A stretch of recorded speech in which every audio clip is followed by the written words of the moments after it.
میں کیسے زندہ ہوں، پل پل جیتا ہوں مرتا ہوں، ان آنکھوں نے جو کچھ دیکھا ایک یہ بھی میری میراث تھی کیا۔ لوگوں نے جانیں قربان کی اس پیغام کو پہنچانے کے لیے بڑی تکلیفیں اٹھائی گئیں۔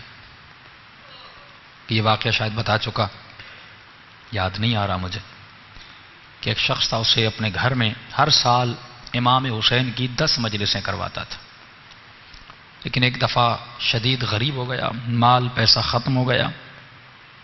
اس نے اپنی بیوی کو کہا کہ آپ کے پاس کچھ سونا کچھ بچا ہے، بیچیں، امام حسین کی مجلس کروائیں۔ کہ نہیں، کچھ بھی نہیں بچا۔ تو انہوں نے اپنی زوجہ کو کہا کہ ایک راستہ ہے کہ ہم حسین کی مجلس کروا سکیں۔ کہ کون سا راستہ؟ بردہ فروشوں کا زمانہ تھا۔ انہوں نے کہا اللہ نے ہمیں ایک بیٹا دیا ہے، اگر اجازت ہو اس بیٹے کو بردہ فروشوں کی بازار میں بیچ کے آؤں، ان پیسوں سے حسین ابن علی کی مجلس کروائیں۔ فرمایا اس ماں کی آنکھیں بھر آئیں۔ کہا کہ آپ یہ بھی کوئی پوچھنے کی بات ہے؟ جب کربلا میں زینب نے اپنے بچے قربان کیے، اس ذکر کو بچانے کے لیے چپا چپا کونا کونا بی بی نے تازیانے کھائے، زندانوں کی اذیتیں برداشت کی، میرا بیٹا کیا ہے، لے جاؤ۔ یہ اپنے بیٹے کو لے گیا، کہتا ہے میں نے ذہن میں قیمت بنائی تھی کہ اتنے میں اپنے بیٹے کو بیچوں گا، کسی نے میری قیمت ادا نہیں کی۔ دور سے ایک گھوڑے سوار آ رہا تھا، چہرے پہ نقاب لگا تھا، عربی لباس میں تھا، اس نے میری منہ مانگی قیمت سے بھی زیادہ مجھے پیسے دیے، میرے بیٹے کو لے کے چلا گیا۔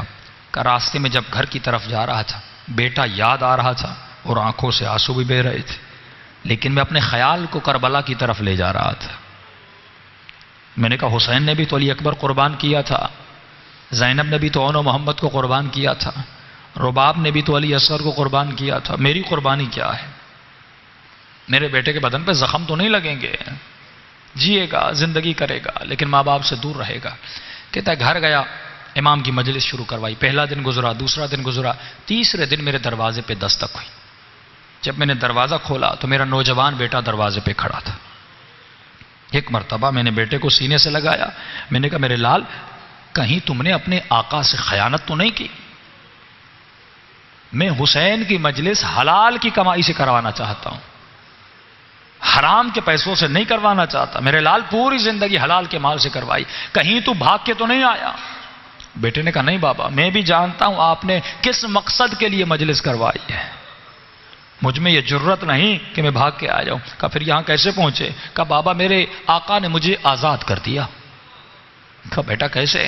کہا بابا آپ کو یاد ہے جب وہ آئے تھے، نقاب تھا، عربی لباس تھا، جب وہ مجھے گھر میں لے گئے، وہ مجھ سے میری زبان میں ایسے بات کر رہے تھے جیسے ان کی اپنی مادری زبان ہو۔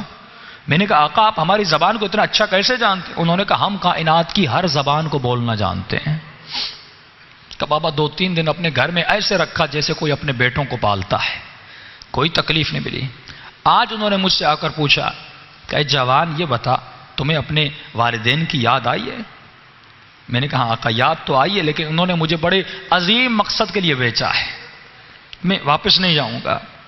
انہوں نے کہا میرے لال مجھے پتا ہے بیٹوں کی دوری کا درد کیا ہوتا ہے، بیٹوں کی دوری کی تکلیف کیا ہوتی ہے، جاؤ میں نے تجھے آزاد کیا، اور جب تمہارا باپ تم سے پوچھے کہ تمہیں کس نے آزاد کیا، بتانا جس کی مجلس کروا رہے ہو اسی حسین ابن علی نے آزاد کیا۔